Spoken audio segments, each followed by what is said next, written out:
शांति। अव्यक्ति परिवार में आपका स्वागत है। आज है दिन 18। ज्वाला स्वरूप स्थिति में रहें, शक्तिशाली याद का अनुभव करो। आज का विषय है ज्वाला स्वरूप का वायुमंडल।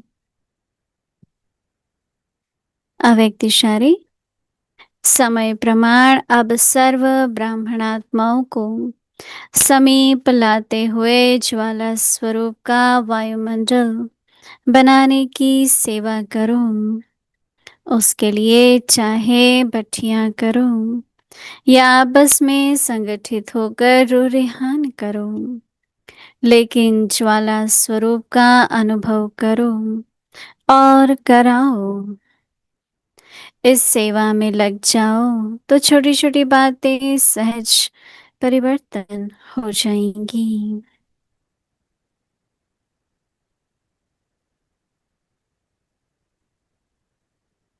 मनमोहिनी दीदी जी की विशेषताओं का वर्णन प्रकाशमणि दादी जी के द्वारा। 11वीं पॉइंट, यज्ञ के वारिस। बाबा ने दीदी को निमित्त बनाए आबू पहाड़ की चोटी पर बिठाया। इस आबू पर्वत पर रहते निमित्त बेगरी पार्ट बजाया।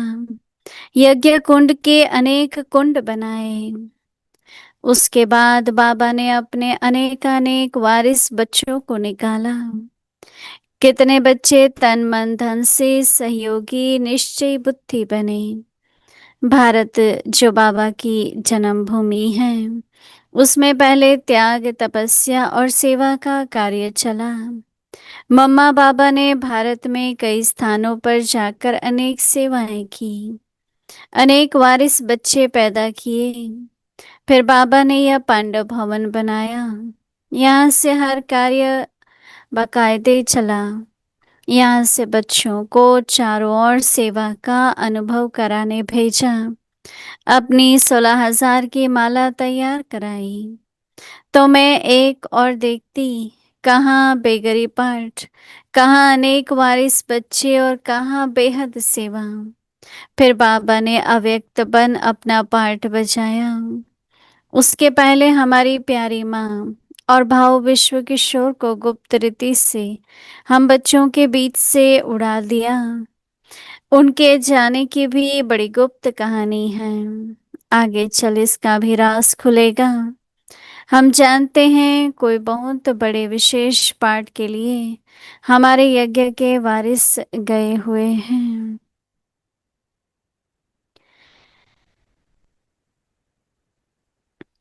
कल से 10 दिन के लिए हम अव्यक्ति परिवार में एक सुंदर सी सीरीज शुरू करने जा रहे हैं। उसका नाम होगा living in the golden age. यह सीरीज हम कनाडा टोरंटो से करेंगे। मोइनी दीदी जी 10 दिन के लिए टोरंटो में होंगे और वहाँ से ये बहुत ही सुंदर तरीके से सीरीज का प्लानिंग किया गया है। तो आप सबको भी ज्ञात रहे कि अव्यक्ति परिवार में कल से शाम को हम इंग्लिश सीरीज के बाद living in the golden age series शुरू करेंगे। अभी हम मोइनी दीदी जी से सुनेंगे। ओम शांति। सभी ठीक है? बहुत अच्छा अभ्यास बाबा ने दिया है। 15 दिन के लिए हर घंटे में 1 सेकंड के लिए बिंदु रो। इस अभ्यास की बहुत जरूरत है, क्योंकि जब में मन में कोई भी चिंतन चलता है, कोई बात का मन में ख्याल है, वो तूफान की तरह आता है। बहुत संकल्प आते हैं, 1 मिनट में ही कितना सोच जाते हैं। उस समय बिंदु लगाने की बहुत आवश्यकता होती है। जिसको अभ्यास होता है वो तो लगा पाता है। अगर नहीं अभ्यास होता है तो चलते रहते हैं, बहुत संकल्प व्यर्थ जाते हैं, भारीपन आ जाता है, कभी चिंता का रूप ले लेता है। तो इसलिए सभी बाबा जो होमवर्क दे रहे हैं 15 दिन के लिए, हमें करना चाहिए। जितना अभ्यास करेंगे सहज होता जाएगा। हमारा बाबा ज्ञान का सागर है, भाग्य विधाता है, और हम सभी भाग्यशाली बच्चे हैं जो हमें ज्ञान मिला, ज्ञान की समझ मिली। दो शब्द मन में आते हैं, ज्ञान ही तो समझ है ना। परंतु सब उसको नहीं समझ पाते हैं ना। ज्ञान है पर समझदार नहीं।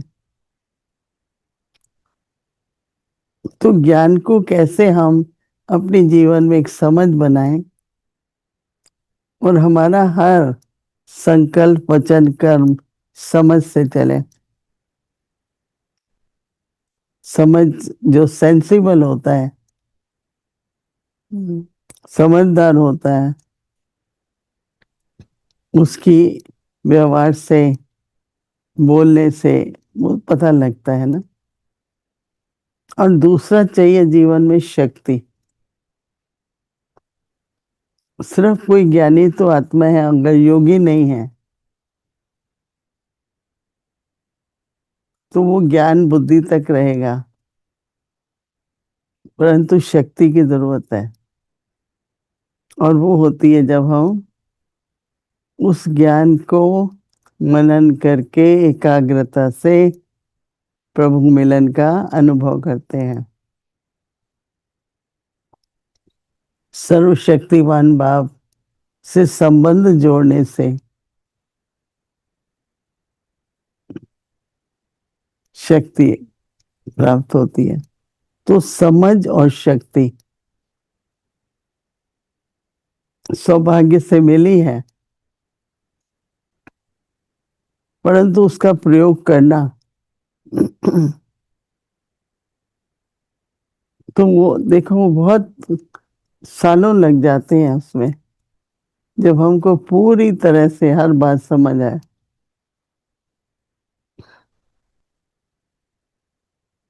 ड्रामा है, अनादि है, चलता रहता है। इसलिए ड्रामा को चक्कर भी कहते हैं। चक्कर को आप रोक नहीं सकते, चलता रहता है, चलता रहता है। और ड्रामा में बहुत ऐसे सोचने की गहरी बात है, एकदम एक्यूरेट। कर्मों का हिसाब किताब, कर्मों का फल, कर्मों की प्रारब्ध,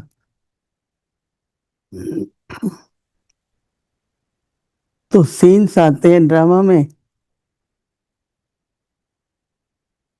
और वो सीन्स का आधार होता है कर्मों का। बाबा को ये नहीं पसंद आता है कि मेरे बच्चे बस कहते रहे, अरे ये तो मेरी तकदीर ऐसी है, मेरे कोई हिसाब किताब है। तो बाबा ने एक बहुत मीठा शब्द दे दिया, ड्रामा। नहीं तो यही कहते रहते थे ना लोग, मैं क्या करूं, मेरी तो तकदीर में ये है ही नहीं। बाबा कहता था, अपनी तकदीर को क्यों कोसते हो। पास्ट हो गया, हो गया, आगे चलो। तो ड्रामा भी एक फुल स्टॉप है ना, आगे चलो। फुल स्टॉप का मतलब नहीं रुक जाओ, लौकिक रूप में तो स्टॉप का मतलब रुक जाओ है। और यहाँ पर है बिंदु लगाओ, फिर आगे चलो। तो बिंदु हमको आगे बढ़ाएगा, चाहे वो बिंदु आत्मा रूप का हो, चाहे वो बिंदु बाप का हो, चाहे वो बिंदु ड्रामा का हो। हर बिंदु का हम्म, अनुभव होता है। नहीं, एक बार बाबा ने कहा था 3 तिलक लगाओ सवेरे।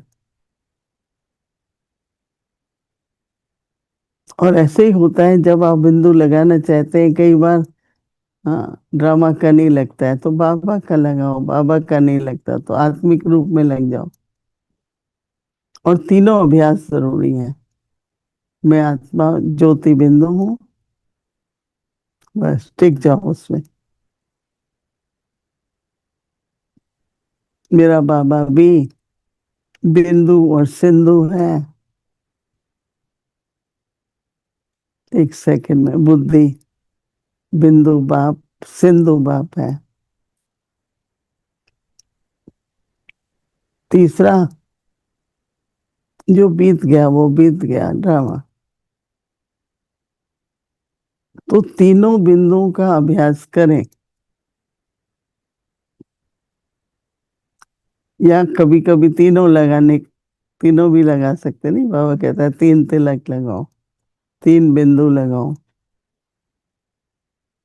इसलिए देखो, पुजारी लोग होते हैं ना, पंडित लोग होते हैं भक्ति मार्ग में, बड़े बड़े तिलक लगाते हैं।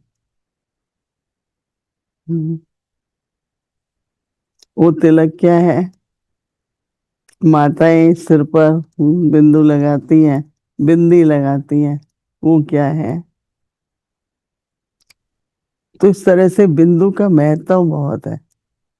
फिर बाबा तो इतने तक कह देते हैं कि एक लिख करके 0 लगाओ तो 10 हो जाएगा। नहीं, एक और 0 लगाओ तो क्या होगा? 100, फिर 1000। तो ये कमाई का भी साधन है।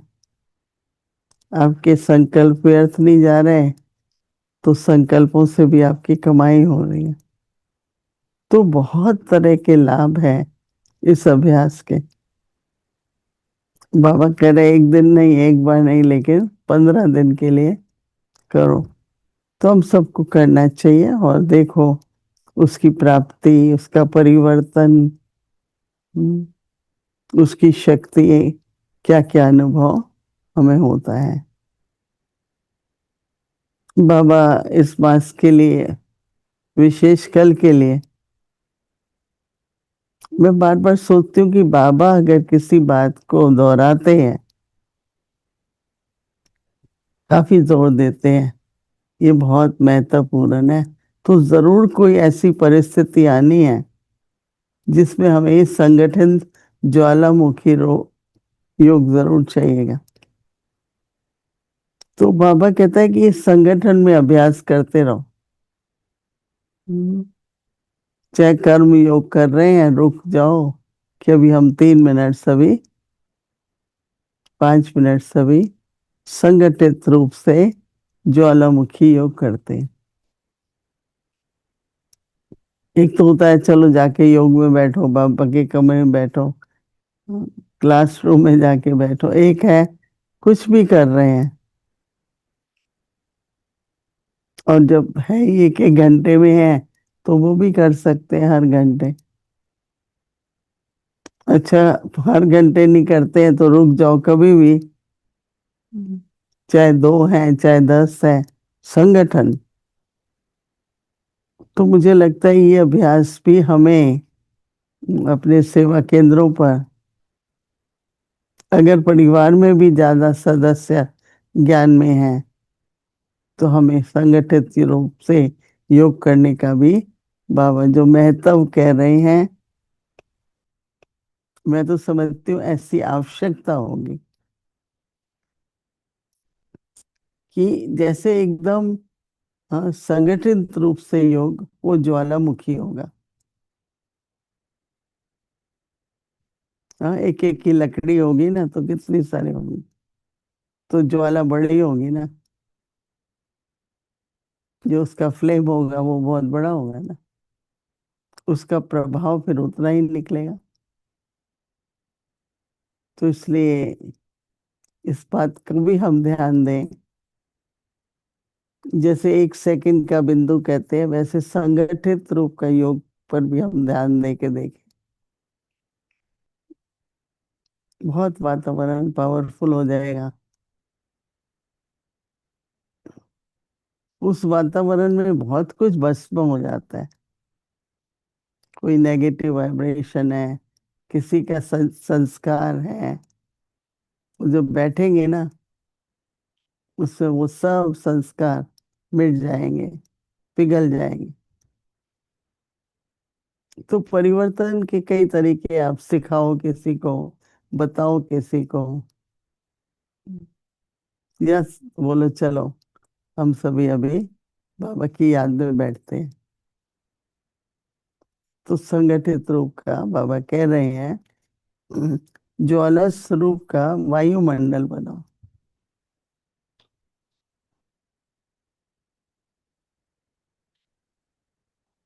कर्म योग करते समय ये बहुत जरूरी है ना। प्रोग्राम बनाओ, बैठो, घंटा दो, वो भी अच्छा है, लेकिन चलते फिरते बैठ जाओ, 10 मिनट के लिए बैठ जाओ। सब ये करके देखो, बाबा कहते हैं कि समय प्रमाण अब सर्व ब्राह्मण आत्माओं को, बाबा कहते हैं क्या चाहिए, सर्व आत्माओं को, बाबा कहते हैं समीप बनाते हुए,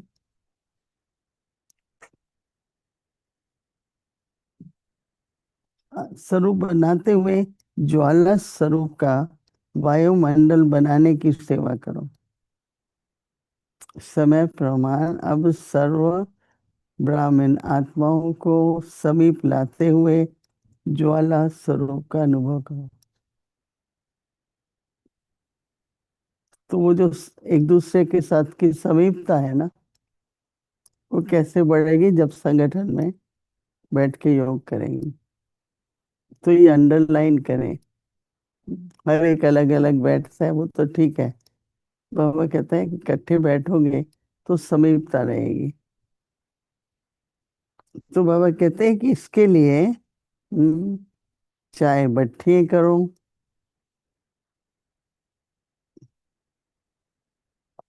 तो बाबा कहते हैं कि आपस में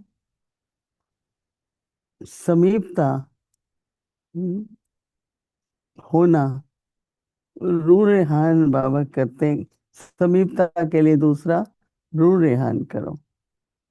बहुत कम ऐसा होता है कि हम लोग बैठ के गहराई से कोई बात, अच्छा आज बाबा ने ये पॉइंट कही, चलो सभी शेयर करो, क्या अर्थ है इसका। पहले बहुत होता था, आजकल कम होता है। तो बाबा कहते हैं कि एक समीपता लाने के लिए संगठित योग करो, और दूसरा समीपता लाने के लिए क्या कह रहे हैं बाबा, कि आपस में बैठ के रू रेहान करो। तो बाबा कहते हैं कि रू रेहान करो, लेकिन ज्वाला स्वरूप का जिससे ज्वाला स्वरूप का अनुभव करो और दूसरों को भी कराओ।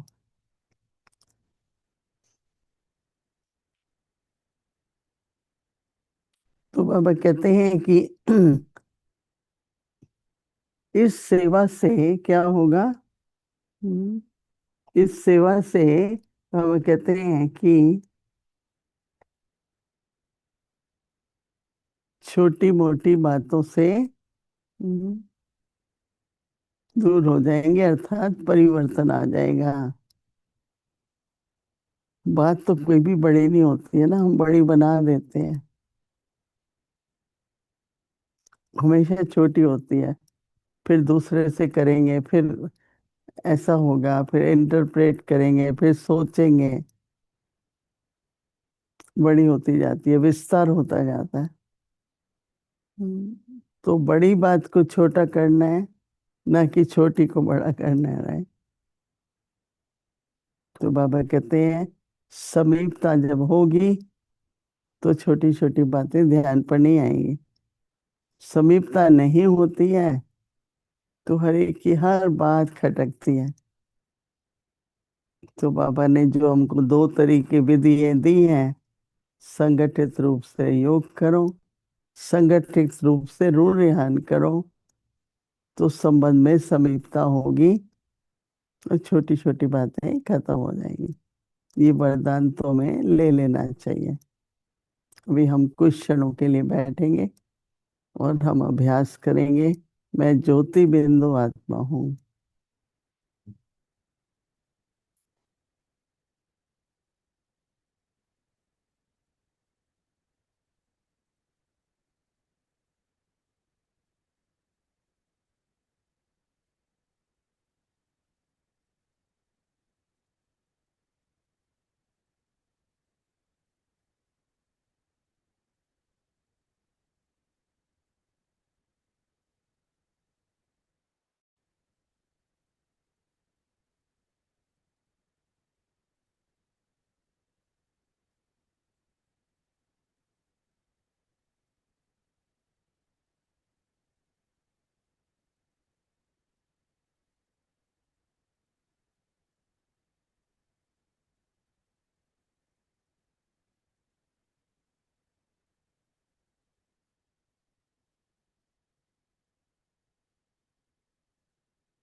ओम शांति।